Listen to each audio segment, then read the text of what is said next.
Here's the Fathom Woodbury Getaway starts off with you getting up from your little office cubicle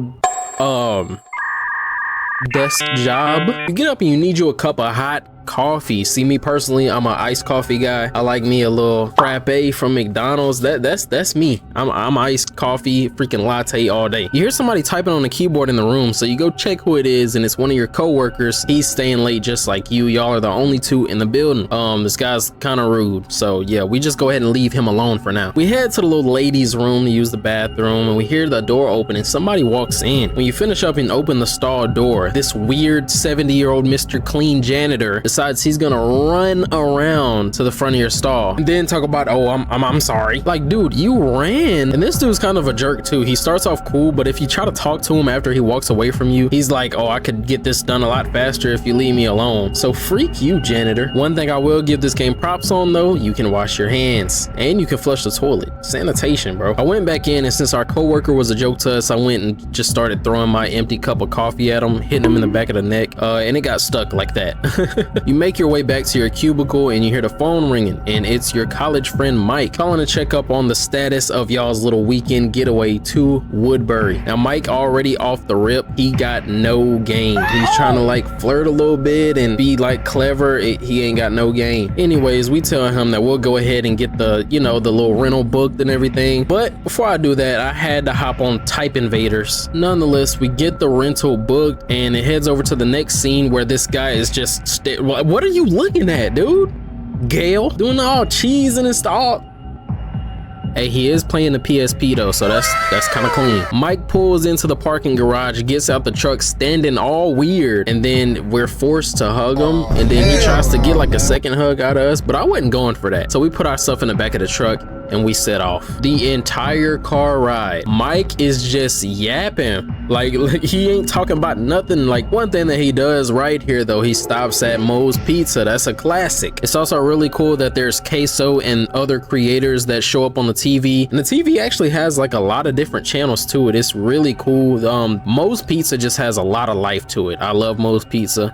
Even you, guy who's just walking around. Where Mike messed up at, first of all, 6 slices of pizza for $22.50 is freaking insane. Second of all, Mike didn't get us no drink. Luckily, we get us a little Dr. Fizz from the little soda machine. But we sit down, we chilling, we eating our pizza, and this weird dude comes up to us asking for a ride. But I went ahead and shut that down. Like, no sir, you're no. Nora just sent us a voice message talking about she gonna be late and whatnot, finishing up some project for a client. So yeah, that sucks. Don't be stuck with Mike even longer by ourselves. Nonetheless, we make it to the cabin, checked in, get all settled in, put the food in the fridge, all that, and Mike goes and he takes a fat dump and just blows up the bathroom. We decided to go check out the house, but first, you know, I had to go to the backyard and get a few buckets. As we make our way upstairs into the first bedroom, we get our first jump scare from Rick, or this imposter Rick. He did the same thing as the freaking janitor, dude. Like, why is he running around the corner and then being like, oh, hey, you're here? Anyway, this imposter Rick, he gives us a nice tour of the home. Mike, get the freak out the camera. He gives us a nice tour of the home and he heads out. And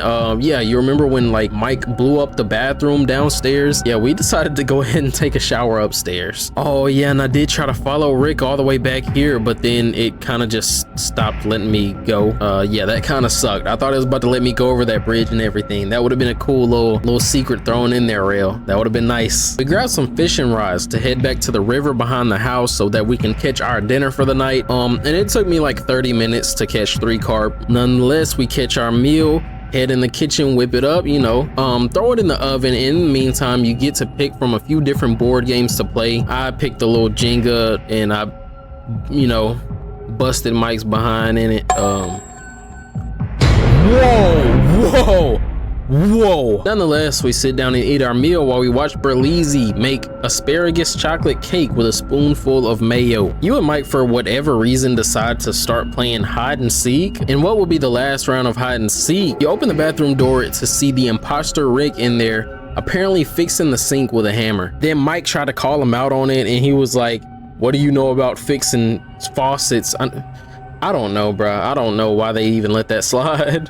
Mike, why are you looking like that, bro? Fast forward to a very disturbing scene where Mike knocks on your door and comes in and he's trying to make moves on you. And mind you, it's you and him. They're alone. I feel so bad for Sydney, bro. Luckily, he's a decent enough guy to control himself, okay? That's all I'm gonna say about that. A little bit later, you get a voice message from Nora with yet another delay. Her tire went flat and she cannot get the tire off to change it, so Mike decides to go out and help her. While you're gone, the hiker guy somehow shows up at the front door. I don't know how he got there. I don't know if he walked. If he walked, that's wild. And made it all the way to Woodbury. Yeah, that's crazy. Yeah, he shows up at your door, but you dismiss him pretty quickly and you decide to head back to sleep. With all this weird stuff going on, you decide to text Rick and tell him to come over, and he shows up right away. But it's, as we know, it's the imposter Rick, so he just happened to show up perfect time. You let him in, and after y'all talk for a little bit, you get a message on your phone from the actual Rick Wilson. From that point on, he chases you around the house. You gotta hide in different spots,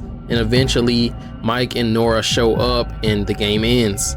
So yeah, it turns out that the guy was like living in the basement or whatever. And yeah, he was just staying there for free, and he'd try to play it off whenever renters would come in. So yeah.